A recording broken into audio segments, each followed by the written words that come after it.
بسم الله الرحمن الرحيم. الحمد لله والصلاة والسلام على سيدنا محمد وعلى آله وأصحابه أجمعين. الحمد لله والصلاة والسلام على سيدنا محمد وعلى آله وأصحابه أجمعين. أما بعد فأعوذ بالله من الشيطان الرجيم. بسم الله الرحمن الرحيم. قل أعوذ برب الفلق من شر ما خلق ومن شر غاسق إذا وقب ومن شر النفاثات في العقد ومن شر حاسد إذا حسد. بسم الله الرحمن الرحيم. قل أعوذ برب الناس ملك الناس إله الناس من شر الوسواس الخناس الذي يوسوس في صدور الناس من الجنة والناس. صدق الله العظيم. اللهم صل على سيدنا محمد النبي الأمي وعلى آله وأصحابه وسلم. اللهم صل على سيدنا محمد النبي الأمي وعلى آله وأصحابه وسلم. میرے معزز مسلمان بزرگوں، عزیز بھائیوں اور امت مسلمہ کی مقدس ماں اور بہنوں، قرآن کی یہ آخری 2 صورتیں ہیں جو 11 آیات پر مشتمل ہیں۔ اس میں 11 آیات ہیں۔ اس میں ہماری زندگی کے لیے، ہمارے معاشرے کے لیے، ہمارے گھریلو زندگی کے لیے، اس میں بہت کچھ اللہ نے اپنے حبیب کے واسطے سے اس امت کی رہنمائی فرمائی ہے۔ اللہ کے نبی مدینہ منورہ میں تشریف لائے، اور مدینہ منورہ میں جب تشریف لائے تو وہاں آپ کے دشمن یہودی موجود تھے۔ آپ علیہ الصلاۃ والسلام نے چاہا کہ ان کے ساتھ ایک معاہدہ کر لیا جائے، امن کے ساتھ، سکون کے ساتھ مدینہ منورہ کی زندگی ہو۔ ظاہری طور پہ معاہدہ ہو گیا، لیکن ان کے دل میں ایک حسد کی آگ جل رہی تھی۔ حسد کی آگ جل رہی تھی۔ حسد انہیں یہ تھا کہ سارے انبیاء علیہ الصلاۃ والسلام حضرت یعقوب کی اولاد ہیں۔ حضرت یعقوب کا ایک نام اسرائیل بھی ہے، بنو اسرائیل۔ سارے پیغمبر حضرت یعقوب کی اولاد سے آئے ہیں۔ آخری نبی محمد الرسول اللہ، جن کا تذکرہ، جن کی فضیلت، جن کی عظمت، جن کی بڑائی، جن کی سرداری، سارے نبیوں کے سردار، سارے نبیوں کے امام، تورات میں بھی ہے، انجیل میں بھی ہے، زبور میں بھی ہے۔ ان کا خیال یہ تھا کہ یہ بھی حضرت یعقوب کی اولاد ہی ہوگی، لیکن جب اللہ نے فیصلہ فرمایا تو یہ حضرت اسماعیل کی اولاد سے آئے۔ حضرت اسماعیل کی اولاد سے آئے۔ تو یہودیوں کو بڑا حسد ہوا کہ یہ حضرت اسماعیل کی اولاد سے کیوں ہے۔ اللہ حسد سے بچائے۔ یہ بھائیوں میں بھی ہوتا ہے، بہنوں میں بھی ہوتا ہے، باقی نندوں اور بہوؤں میں تو ہر گھر کی کہانی ہے، اللہ حفاظت فرمائے۔ بھائیوں میں بھی ہوتا ہے۔ ایک باپ، ایک ایسا رشتہ ہے باپ بیٹے کا کہ باپ چاہتا ہے میرا بیٹا مجھ سے بھی آگے بڑھ جائے۔ ایک باپ بیٹے کا رشتہ اتنا خلوص کا ہے، اتنا خلوص کا ہے کہ باپ چاہتا ہے کہ میرا بیٹا مجھ سے بھی آگے نکل جائے۔ ورنہ یہ حسد کی آگ، جہاں دل کی دنیا ایمانی زندگی سے خالی ہوئی اپنی جگہ بنا لیتا ہے، حسد ہے۔ تو یہاں اللہ کے نبی صلی اللہ علیہ وسلم سے حسد تھا۔ حسد کا ایک درجہ تو یہ ہے کہ کسی کو خوشحالی دیکھ کر، ترقی دیکھ کر، اچھا کھاتا پیتا دیکھ کر، اچھا اسٹیٹس دیکھ کر، نعمتیں دیکھ کر، شہرت دیکھ کر اسے دیکھ کر اندر کڑن پیدا ہو، تکلیف ہو۔ اس سے اگلا درجہ یہ ہے کہ اسے دیکھ کر کڑن کی شدت بڑھ جائے لیکن کر کچھ نہیں سکتا۔ اور حسد کا تیسرا درجہ بڑا خطرناک ہے کہ آدمی حسد کے بعد پروپیگنڈا شروع کر دے، غیبت کرنا شروع کر دے، اس کی شکایات لگانا شروع کر دے، اس کے خلاف جادو ٹونا کرنے پہ آ جائے۔ اسی کا ذکر ان آیات میں ہے، وَمِن شَرِّ حَاسِدٍ إِذَا حَسَدَ۔ ہے اللہ تیری پناہ چاہتا ہوں، تیری پناہ میں آنا چاہتا ہوں حاسد کے شر سے، جب وہ حسد کرنے پہ عمل کرنے لگ جائے، حسد کی کارروائی کرنا شروع کر دے۔ تو اللہ کے نبی صلی اللہ علیہ وسلم ہیں، آخری پیغمبر ہیں، اور میرے اور آپ کے لیے زندگی کے ہر حصے میں رہنمائی کرنے والے ہیں۔ کسی مسلمان پر، آپ کے کسی امت پر کوئی ایسی حالت پیش آ جاتی تو رہنمائی کہاں سے لیتا؟ تو اللہ کے نبی کی زندگی پیش نظر ہے، میرے نبی نے اس موقع پہ کیا کیا۔ اس حالت کی بھی امت کے لیے رہنمائی موجود ہے کہ جب کوئی حسد کی کارروائی کرے پھر کیا کرنا ہے۔ تو رسول اللہ صلی اللہ علیہ وسلم پر حسد کا اثر ہوا، جادو کیا گیا، جادو ہوا۔ اور جادو کا اثر یہ ہوا کہ آپ کوئی کام کرتے بھول جاتے کہ کیا ہے یا نہیں کیا، اور آپ کی طبیعت بوجھل رہتی۔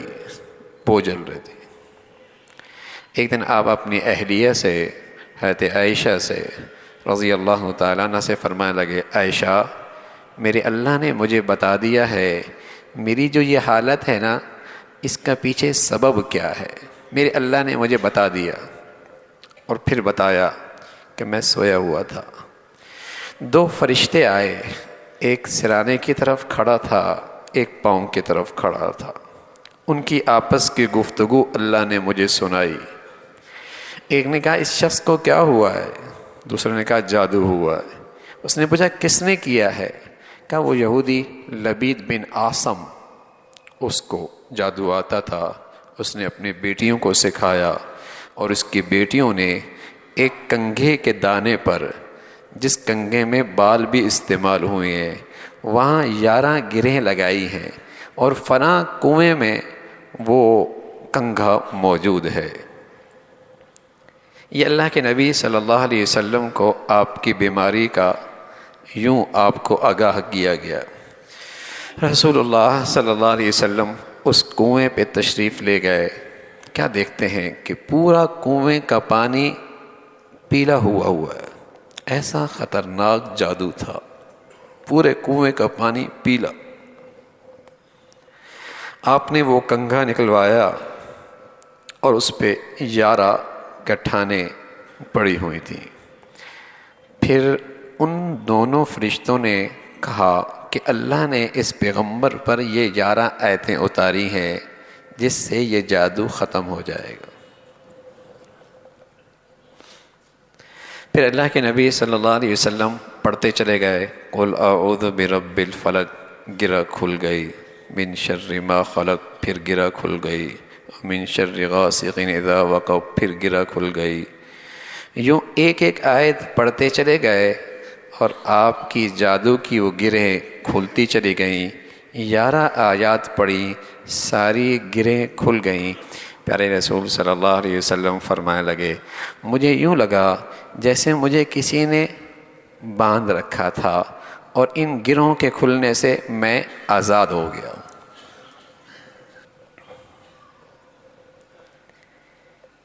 یوں رسول اللہ صلی اللہ علیہ وسلم نے مجھ اور آپ کو، میرے اور آپ کی رہنمائی کی ہے۔ حاسد ہر جگہ ہوتے ہیں، شریر ہر جگہ ہوتے ہیں، بدخواہ ہر جگہ ہوتے ہیں، برا چاہنے والے ہر جگہ ہوتے ہیں، اور بدقسمتی سے یہ دور تو ہے ہی ایسا کوئی کسی کو اچھا کھاتا نہیں دے سکتا، پہننا نہیں دیکھ سکتا، کسی کی اچھی زندگی نہیں دیکھ سکتا، آگ لگی ہے حسد کی۔ تو اللہ کے نبی صلی اللہ علیہ وسلم نے رہنمائی فرمائی ہے کہ ان آیات کے ذریعے اللہ کی پناہ میں آ جاؤ، محفوظ ہو جاؤ گے،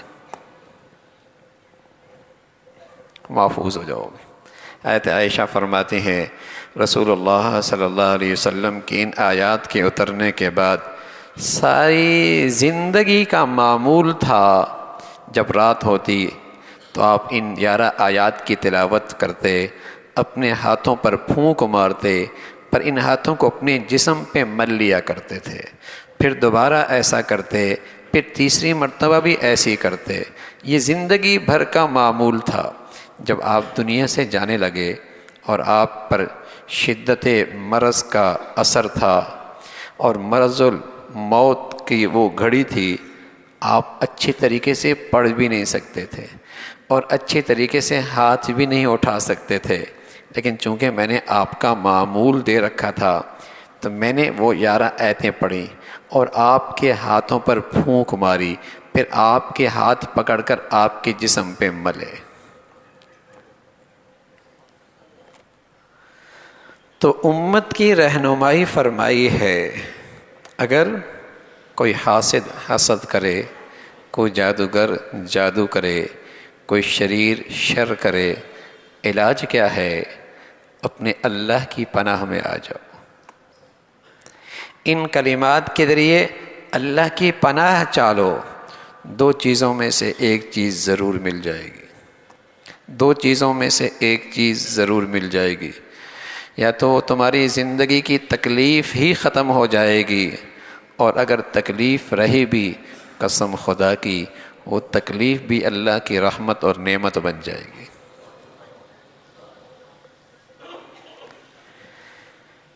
یا تو وہ تکلیف ہی ہٹ جائے گی، تکلیف ہی نہیں رہے گی، اور اگر تکلیف رہی بھی وہ تمہارے حق میں اللہ کی رحمت اور نعمت بن جائے گی۔ اور اللہ تمہیں کتنا دے گا؟ انما یوفی الصابرون اجرہم بغیر حساب، صبر کرنے والوں کو اتنا دوں گا اس کا تو کوئی حساب ہی کوئی نہیں۔ اور رسول اللہ صلی اللہ علیہ وسلم فرمان لگے، جب اس کا انعام اسے اللہ کے دربار میں مل رہا ہوگا تو لوگ تمنا کریں گے، اے کاش کہ ہمارے جسموں کی جلد کو کینچیوں سے کاٹ دیا جاتا، ہم بھی صبر کرتے اور یہ انعام ہمیں بھی ملتا۔ ان اللہ مع الصابرین، اللہ صبر کرنے والوں کے ساتھ ہو جاتا ہے۔ تو یہ وہ عمل ہے، یہ وہ عمل ہے جسے رسول اللہ صلی اللہ علیہ وسلم نے ساری زندگی کیا۔ حاسد موجود ہے، شریر موجود ہے، ایک تو وہ بد نصیب ہے جو حسد کر رہا ہے، حسد کر رہا ہے اور حسد کی کارروائی کر رہا ہے، اس کی غیبت کر رہا ہے، اس کی برائی کر رہا ہے، اس پر بہتان باندھ رہا ہے، اس کے خلاف پروپیگنڈے کر رہا ہے، اس کے خلاف ٹونا کر رہا ہے، اس کے خلاف جادو کر رہا ہے، ایک تو وہ بد نصیب ہے۔ رسول اللہ صلی اللہ علیہ وسلم نے بتایا، اگر اللہ کے حق میں کوئی گناہ کر لے تو توبہ سے معاف ہو جاتا ہے، استغفار سے معاف ہو جاتا ہے، لیکن یہ حسد ایسا گناہ ہے، توبہ سے بھی معاف نہیں ہوتا، استغفار سے بھی معاف نہیں ہوتا، اس لیے کہ جس بندے کا حق تلف کیا ہے جب تک وہ معاف نہ کرے اللہ بھی معاف نہیں کرتا۔ سوکھی لکڑیاں ہوں اور ان پر تیل ڈال دیا جائے اور پھر آگ لگا دی جائے تو ساری سوکھیاں لکڑیاں راکھ بن جاتی ہیں۔ ایسی کوئی کتنی ہی نیکیاں کر لے لیکن حسد کی آگ میں جلتا ہو، اس کی ساری نیکیاں راکھ بن جاتی۔ اور یہ بد نصیب آدمی حاسد ہمیشہ حسد کی آگ میں جلتا بھنتا رہتا ہے، یہ اللہ کی تقدیر پہ راضی نہیں ہے، اللہ کے فیصلے پہ راضی نہیں ہے۔ حسد کیا ہے؟ حسد یہ ہے، اس کی دل کی چاہت ہوتی ہے کہ جو نعمت اس کے پاس ہے مجھے ملے یا نہ ملے، اس کو نہ ملے، اس سے یہ نعمت چلی جائے، اس کی صحت چلی جائے، اس کی دولت چلی جائے، اس کی شہرت چلی جائے، اس کی عزت چلی جائے، اس کا گھر کا سکون چلا جائے، ان کی آپس کی محبت چلی جائے، یہ حسد ہے۔ مجھے ملے نہ ملے لیکن یہ ان نعمتوں میں نہ رہے۔ اور یہ حسد اس وقت وبا ہے، وبا، یہ وبا کی طرح پھیلی ہوئی ہے، یہ وبا کی طرح پھیلی ہوئی بیماری ہے۔ اس بیماری سے ایک تو جس کو یہ بیماری ہے اس کے بھی علاج ہے، وہ اس بیماری کی شدت کا احساس کریں کہ نیکیاں کوئی نہیں رہتی، بڑے نفل لے کے آیا، بڑے روزے لے کے آیا، بڑے صدقے لے کے آیا، خیرات لے کے آیا، اللہ کے بندوں کا حق ضائع کیا، کر اللہ کے دربار میں نیکیوں کی شکل میں بدلہ دینا ہوگا، کچھ نہیں بچتا۔ اور اللہ کے فیصلے اور تقدیر پہ راضی نہیں ہے۔ اگر یہ اس بیماری کی شدت کا ایسے احساس ہے تو اسے بھی علاج کرنا چاہیے، اور اس کا علاج یہ ہے کہ جس کی نعمتیں دیکھ کر اسے کڑن ہوتی ہے، مجلس میں اس کی تعریف کرے، لوگوں کے سامنے اس کا اچھا تذکرہ کرے، اس کی ترقی کے لیے اللہ سے اور دعا کیا کرے، اور جب بھی ملے تو سلام میں پہل کرے، اگرچہ دل پہ آرے چلیں گے، اس لیے کہ یہ تو اس کی برائیاں دیکھنا چاہتا ہے، یہ تو لوگوں میں اس کی خامیاں پھیلانا چاہتا ہے، یہ تو لوگوں میں اس کے خلاف پروپیگنڈا کرنا چاہتا ہے، اس کی زبان پہ اس کی تعریف ایسا ہے جیسے زبان پہ انگارہ رکھ دو۔ لیکن میرے عزیزو، علاج یہی ہے، علاج یہی ہے۔ کوئی خوش نصیب آدمی اس بیماری سے نجات پانا چاہتا ہے، راستہ یہی ہے۔ اور سبحان اللہ، جو اللہ اسے دے سکتا ہے وہ اللہ تجھے بھی تو دے سکتا ہے۔ اس پہ حسد نہ کر، اس پہ رش کر کہ اے اللہ جیسے تو نے اسے دے رکھا ہے مجھے بھی دے دے، اللہ سے مانگ، حسد نہ کر، خود بھی اس حسد کی آگ میں جلے گا، کمائی ہوئی نیکیاں بھی برباد ہوں گی، اور اللہ بھی ناراض ہوگا۔ اور دوسرا وہ شخص ہے جو اس تکلیف کا شکار ہے، اس تکلیف کا شکار ہے، تو اس کے لیے بھی رسول اللہ صلی اللہ علیہ وسلم کی پیاری تعلیم ہے۔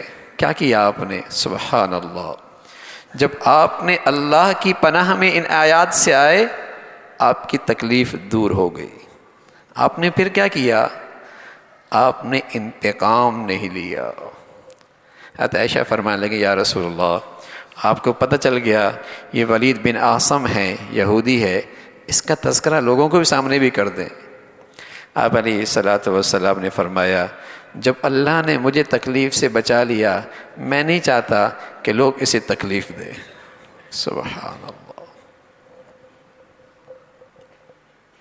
اللہ نے مجھے تکلیف سے بچا لیا، اس لیے کہ میرے نبی کے دائیں بائیں لوگ ایسے تھے کہ جہاں آپ کا پسینہ گرتا ان کا خون گرتا تھا، آپ کے کہنے پہ گردنیں کٹوا دیا کرتے تھے، اور جب انہیں پتہ چلتا کہ یہ آپ کے اللہ کے نبی کا دشمن ہے کیا حال ہوتا۔ لیکن اللہ کا پیغمبر ہیں، بہت بڑا دل رکھتے ہیں، بہت بڑا دل رکھتے ہیں۔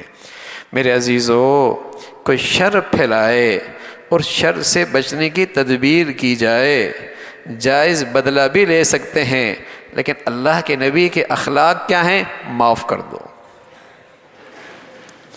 اللہ کے نبی کے اخلاق کیا ہیں؟ معاف کر دو۔ زیادتی کر رہا ہے تم درگزر کر دو، زیادتی کر رہا ہے تم اللہ کے لیے معاف کر دو۔ میرے عزیزو، اللہ بھی تو دیکھ رہا ہے، وہ آپ کو اتنا دے دے گا کہ آپ کی آنکھیں ٹھنڈی ہو جائیں گی، آپ کا کلیجہ ٹھنڈا ہو جائے گا۔ عزت کے نقشے تو اس کے پاس ہے نا بھائی، نوازشات کے تو سارے سلسلے اس کے پاس ہیں۔ وَلِلَّهِ خَزَائِنُ السَّمَاوَاتِ وَالْأَرْضِ، سارے خزانے تو اللہ کے پاس ہیں، تم اس کی طرف رجوع کرو۔ تم دشمنی سے کام مت لو، تم معاف کرنے سے کام لو، تم درگزر سے کام لو، تم درگزر سے کام لو، معاف کرنے سے کام لو، اللہ تمہیں بھی سنوار دے گا۔ تو رسول اللہ صلی اللہ علیہ وسلم نے اپنی امت کی رہنمائی فرمائی ہے، رہنمائی فرمائی ہے۔ دشمن ہوتے ہیں، برا چاہنے والے ہوتے ہیں، سازشیں کرنے والے ہوتے ہیں، برائی چاہنے والے ہوتے ہیں، تو صبح بھی شام بھی ان آیات کے ذریعے اللہ کی پناہ میں آ جایا کرو۔ حضرت عائشہ فرماتی ہیں رسول اللہ صلی اللہ علیہ وسلم کا معمول تھا، آپ چاروں قل، آیت الکرسی اور سورہ بقرہ کی کچھ آیات ہر نماز کے بعد بھی پڑھ لیا کرتے تھے۔ رات کو تو آپ کا معمول تھا ہی تھا ان دو صورتوں کے پڑھنے کا، ہر نماز کے بعد بھی اس کا اہتمام کرتے تھے۔ اللہ کی پناہ میں آ جاؤ۔ میں عرض کر رہا ہوں، جو آدمی آزمائشوں میں، تکلیف میں، اس قسم کی شیطانی حرکتوں کی شکار ہو جاتا ہے، آزمائش میں آ جاتا ہے، اللہ کی طرف رجوع کرے گا، اللہ مصیبت سے نجات دے دیں گے۔ اللہ کی طرف رجوع کرے گا، اللہ اس شر سے بچا لیں گے۔ اللہ کی طرف رجوع کر لے گا، اس جادو ٹونے سے نجات مل جائے گی۔ اور میں عرض کر رہا ہوں، اگر تکلیف رہی بھی تب بھی وہ اس کے حق میں رحمت اور نعمت بن جائے گی۔ اس سے مؤثر علاج اور کوئی نہیں ہو سکتا۔ دنیا کے کسی عامل کے پاس اس سے زیادہ مؤثر علاج نہیں ہے۔ دنیا کے کسی عامل کے پاس اس سے زیادہ مؤثر علاج نہیں ہے۔ اللہ جانتے تھے آخری نبی کی امت ان حالات سے بھی دوچار ہوگی، حاسد ان میں بھی ہوں گے، جادو ٹونے ادھر بھی ہوں گے، یہ سارے سلسلے ہوں گے۔ تو اللہ نے اپنے پیغمبر کے ذریعے اس امت کی رہنمائی کر دی، اس امت کی رہنمائی کر دی کہ ان آیات کی تلاوت کیا کرو، اللہ کی پناہ چاہو۔ جو بھی شریر مخلوق ہے سب سے حفاظت ہوگی، سب سے حفاظت ہوگی۔ اور میرے عزیزو، جب پتہ چل جائے، اصل میں اب تو پتہ بھی نہیں لگتا، صرف بدگمانیاں ہوتی ہیں، فلاں نے کیا ہوگا، فلاں نے کیا ہوگا۔ وہاں تو اللہ کے نبی کو پتہ بھی چل گیا، اور پتہ بھی اللہ کی طرف سے لگا ہے، دشمن کا نام بھی پتہ ہے، لیکن پھر بھی معاف کر رہے ہیں۔ لیکن ہم کیا ہوتا ہے، کسی عامل کے پاس چلے جائیں، بس وہ یہ کہہ دے کہ آپ پر کچھ کسی نے کر دیا ہے، اف، باقی کہانیاں ہمیں پتہ ہے، نند نے کیا ہوگا، ساس نے کیا ہوگا، وہ کہتے نہیں بہو نے کیا ہوگا، انہوں نے رشتہ ڈالا تھا، ہم نے انکار کیا تھا، انہوں نے کیا ہوگا۔ باقی ساری کہانی اسے یاد ہے، صرف اس کا کہنا کافی ہے کہ آپ پر کچھ ہے، باقی ساری کہانی اس نے تیار کی، اسی نے کیا ہوگا۔ اللہ کے بندو، کسی کے بارے میں بدگمانی کرنا تو ناجائز ہے، حرام ہے، حرام ہے۔ اور واقعی اگر 100% آپ کو یقین ہے تو پھر میرے نبی کا عمل کیا ہے، معاف کر دو، اور تم کیا کرو، اللہ کی طرف رجوع کرو، اللہ کی طرف رجوع کرو۔ تم اللہ کی طرف رجوع کرو گے، حاسد کو اس کی حسد کی سزا اللہ دے دیں گے، اور تمہیں اللہ محفوظ کر لیں گے۔ تم اللہ کی طرف رجوع کرو۔ تو یہ ایک وبا ہے اس وقت ہمارے معاشرے میں، حسد بھی بہت ہے، لیکن عاملوں کے سلسلے بھی بہت ہو گئے ہیں، عاملوں کے سلسلے بھی بہت ہو گئے. اور پھر اگر عامل کوئی داڑھی والا ٹوپی والا ہو تو پھر کہتے ہیں ہاں اس کی داڑھی ٹوپی بھی ہے. ارے میاں، میرے نبی نے جب عمل بتا دیا ہے اسے یقین سے کرو نا، اسے یقین سے کرو، اللہ کی طرف رجوع کرو. پیغمبروں پر جب آزمائش آیا کرتی تھی، جب تکلیف آیا کرتی تھی، تو سب سے پہلے کیا کرتے تھے؟ کہتے تھے ربنا اصرف، اے اللہ، وما كان قولهم الا ان قالوا ربنا اغفر لنا ذنوبنا واسرافنا في امرنا وثبت اقدامنا وكأي من نبي قاتل معه ربيون كثير فما وهنوا لما اصابهم. پیغمبروں پر جب کوئی مصیبت تکلیف آتی، ناگوار حالات آتے، تو سب سے پہلے کیا کرتے تھے؟ سب سے پہلے کہتے تھے اے اللہ ہم سے کوئی خطا ہو گئی تو معاف فرما دے. جن کی زندگی میں کوئی گناہ نہیں، گناہوں سے معصوم، ان کی زندگی میں کوئی ناگوار حالات آتے تو سب سے پہلے کہتے اے اللہ ہماری خطاؤں کو معاف فرما دے. اور میرے عزیزو، ہماری زندگیاں تو خطاؤں سے بھری ہوئی ہیں. بلکہ بس اوقات اگر ہم جائزہ لیں تو یوں لگتا ہے اللہ نے سستا چھوڑ دیا ہے، اللہ نے سستا چھوڑ دیا ہے. میری زندگی کا نقشہ تو اس سے بڑی آفات کا تقاضا کرتا ہے، سستا چھوڑ دیا اللہ نے.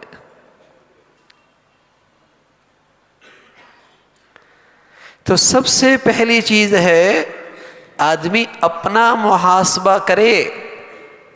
کوئی خطا تو نہیں ہے، کوئی گناہ تو نہیں ہے. اس لیے کہ گناہوں کی نحوست بھی تو ہوتی ہے جب کبھی کوئی مسلط ہوتا ہے، اور کبھی ایسا ہوتا ہے کہ آزمائش ہوتی ہے، کبھی آزمائش ہوتی ہے. تو سب سے پہلے اپنی کوتاہیوں پہ نظر ہو، اور پھر اس کے بعد دعا ہو، اللہ کی طرف رجوع ہو، اور پھر تیسرے نمبر پہ صدقہ ہے، اور پھر اس کے بعد تدبیر ہے، پھر تدبیر ہے. اور پھر بھی اگر آزمائش رہتی ہے، بیماری رہتی ہے، تکلیف رہتی ہے، میرے عزیزو، وہ سراسر اللہ کی رحمت اور نعمت بن جاتی ہے. کتنے خوش نصیب لوگ ہوتے ہیں، آزمائش آتی ہے، زندگی کا رخ بدل جاتا ہے. تکلیف آتی ہے، زندگی کا نقشہ بدل جاتا ہے. اللہ کے بن جاتے ہیں، اللہ والے بن جاتے ہیں، اللہ کے نیک صالح بن جاتے ہیں. دنیا سے تھوڑی تکلیف اٹھائی، کھربوں سال کی زندگی سنور گئی. اللہ نے سچی توبہ کی توفیق دے دی.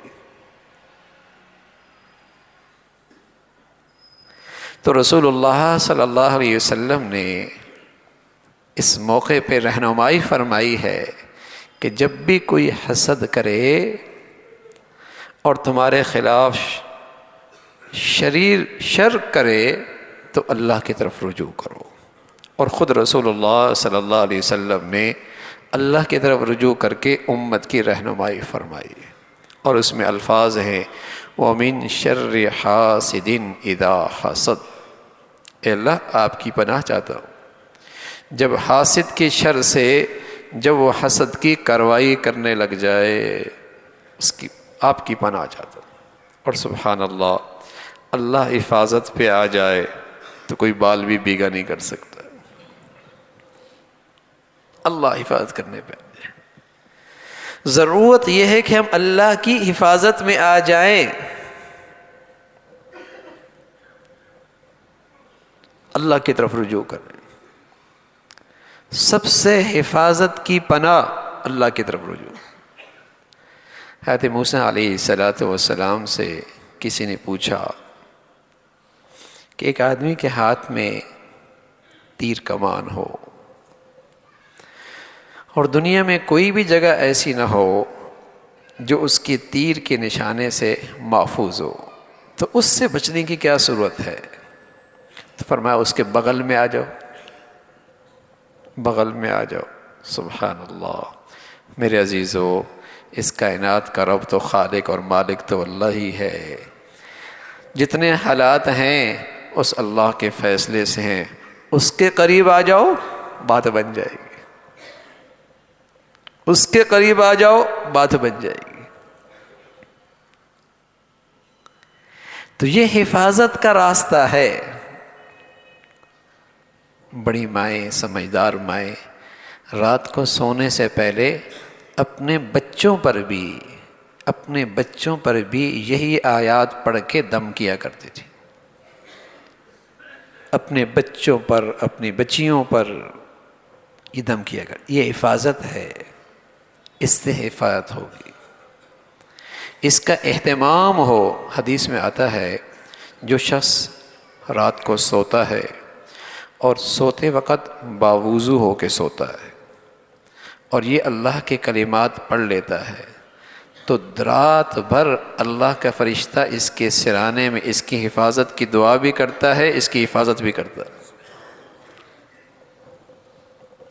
اس لیے رسول اللہ صلی اللہ علیہ وسلم فرمایا کرتے تھے الوضوء سلاح المؤمن، وضو ایمان کا اسلحہ ہے۔ یہ حفاظت کی چیزیں ہیں۔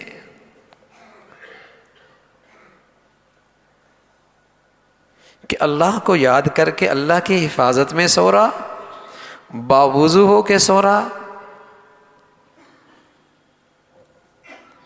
اور الحمدللہ ساری ذات محفوظ ہو گیا۔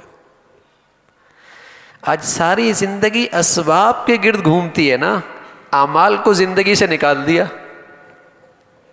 دیکھ لیتے ہیں دروازہ بند ہے، دیکھ لیتے ہیں گارڈ موجود ہے، دیکھ لیتے ہیں باہر چوکیدار موجود ہے، ہاں یہ سب ٹھیک ہے میرے عزیزو، لیکن میرے اور آپ کے پیارے نبی نے کچھ اعمال بھی بتائے ہیں حفاظت کے، کچھ اعمال بھی بتائے ہیں حفاظت کے،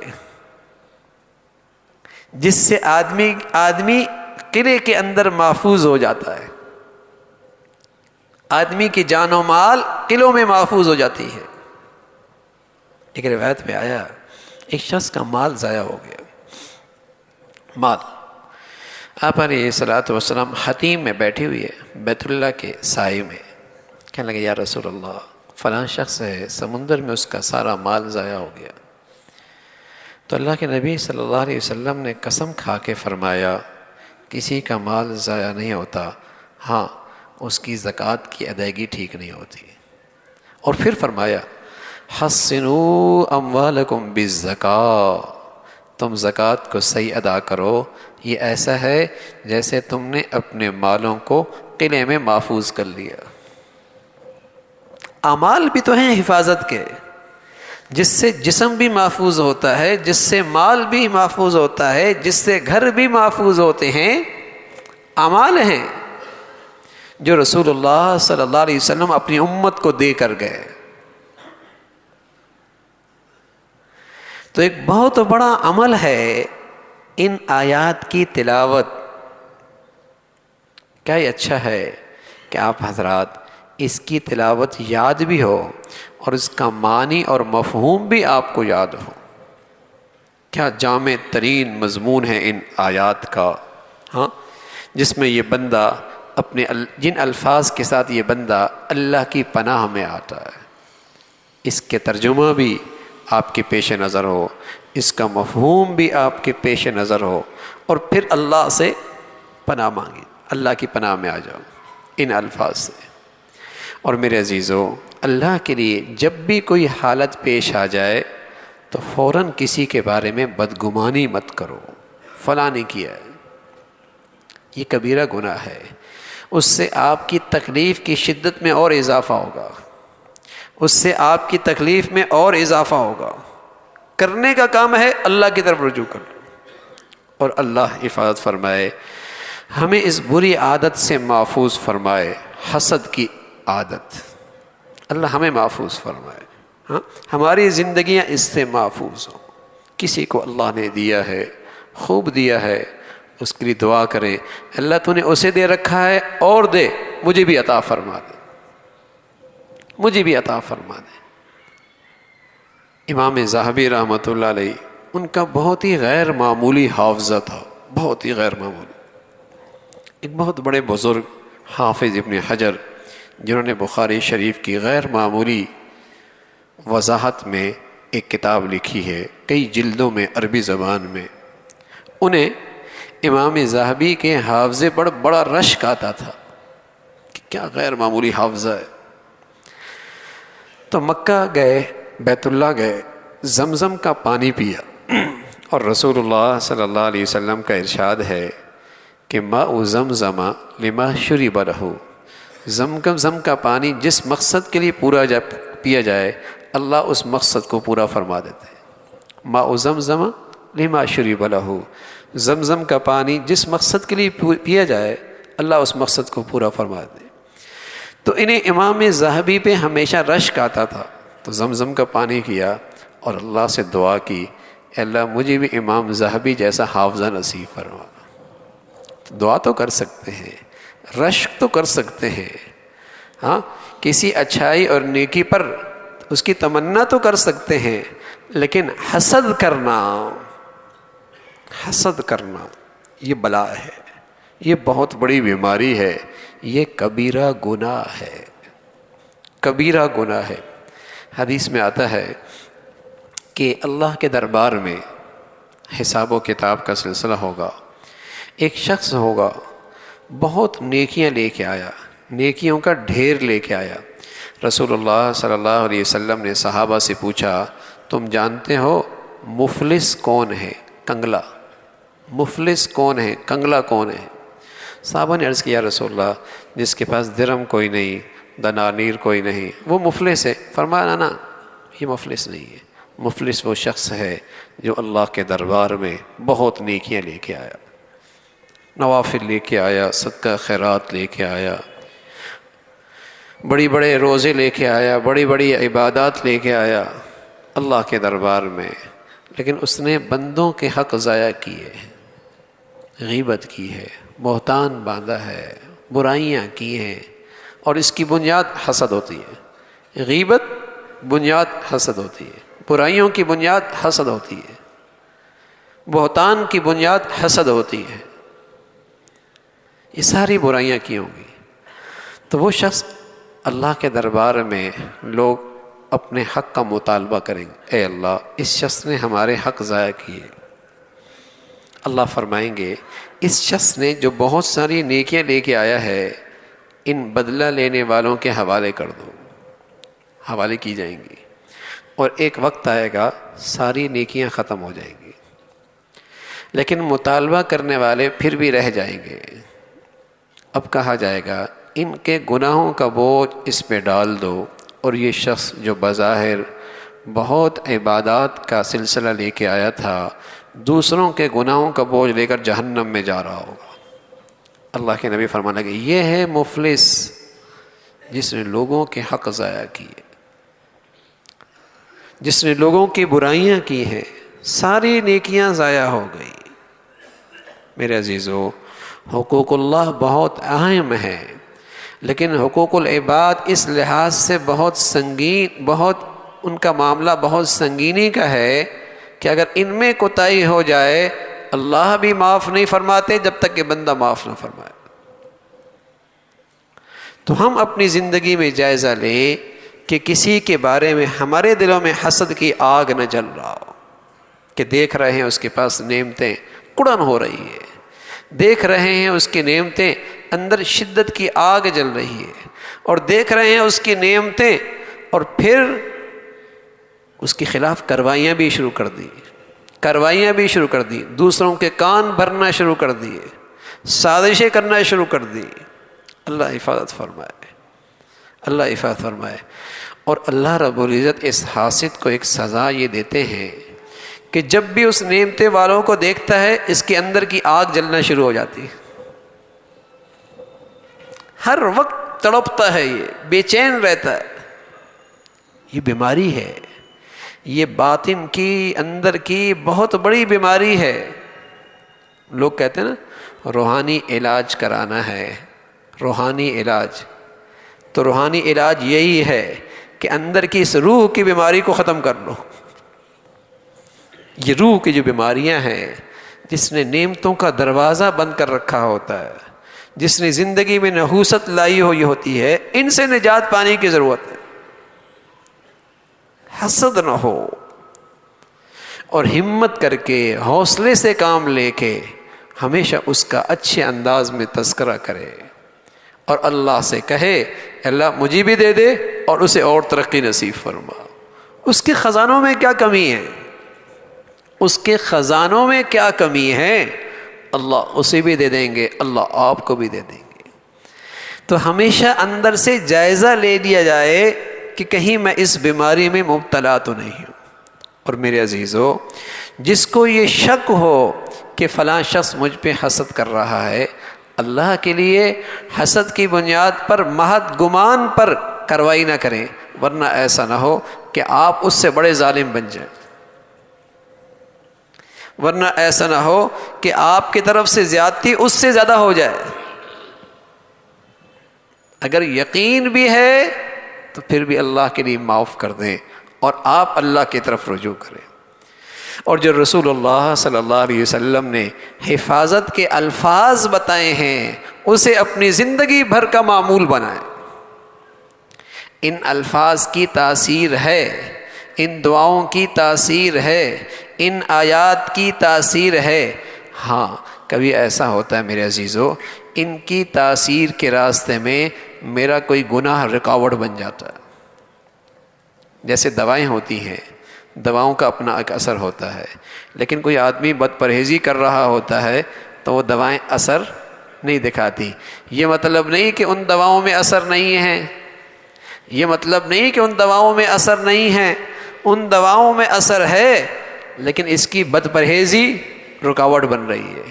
ایسی میرے عزیزو، اللہ کے نبی کی بتائی ہوئی دعاؤں میں، الفاظ میں، ان آیات میں اثر 100% یقینی ہے، اثر 100% یقینی ہے۔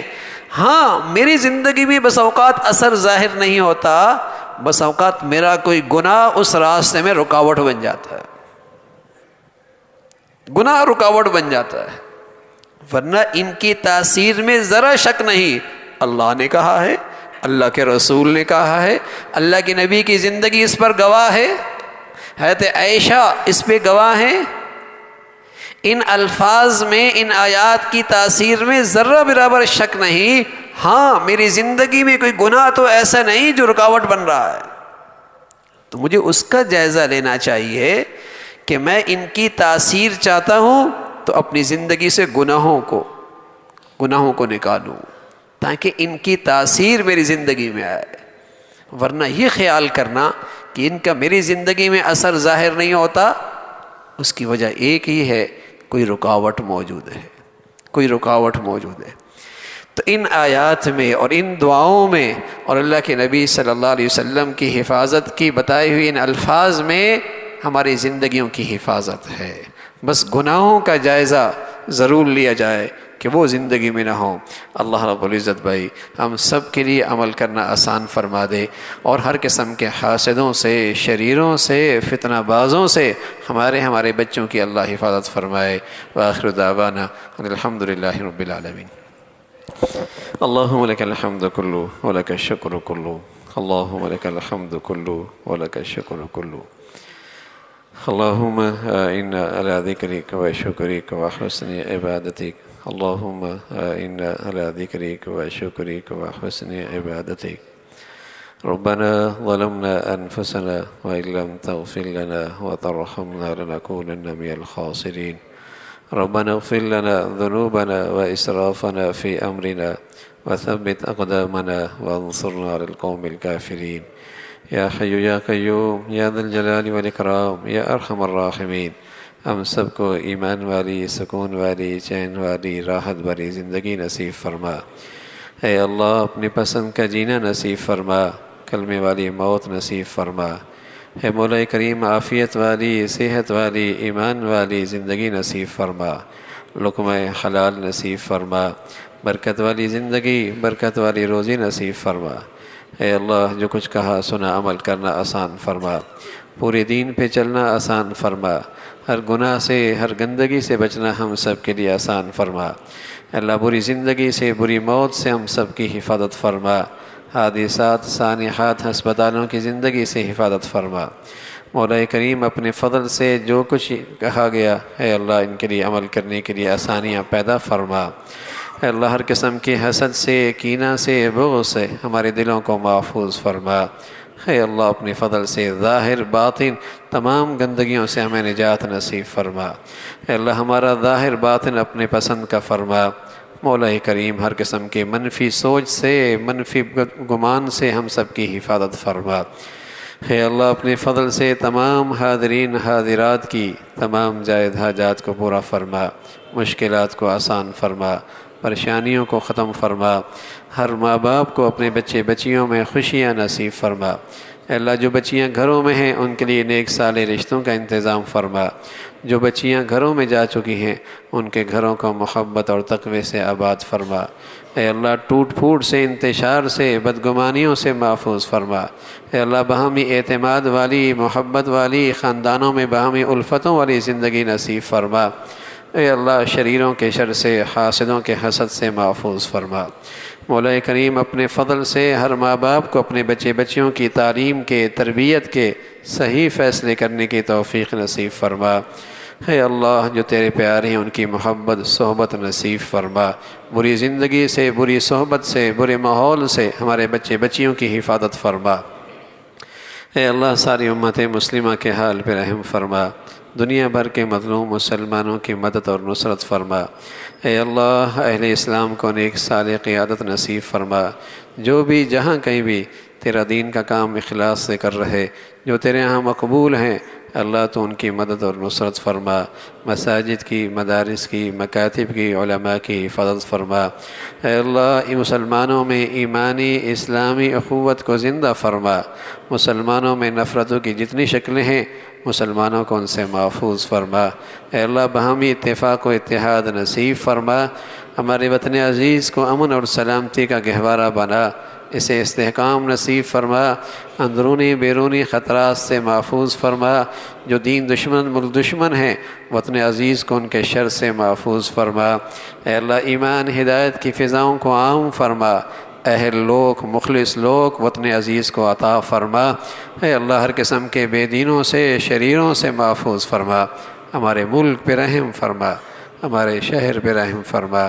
اے اللہ ہم سب کے حال پہ رحم فرما۔ اے اللہ ہم سب کے حال پہ رحم فرما۔ ربنا تقبل منا انك انت السميع العليم وتب علينا انك انت التواب الرحيم وصلى الله على سيدنا محمد وعلى آله وأصحابه أجمعين برحمتك يا رب۔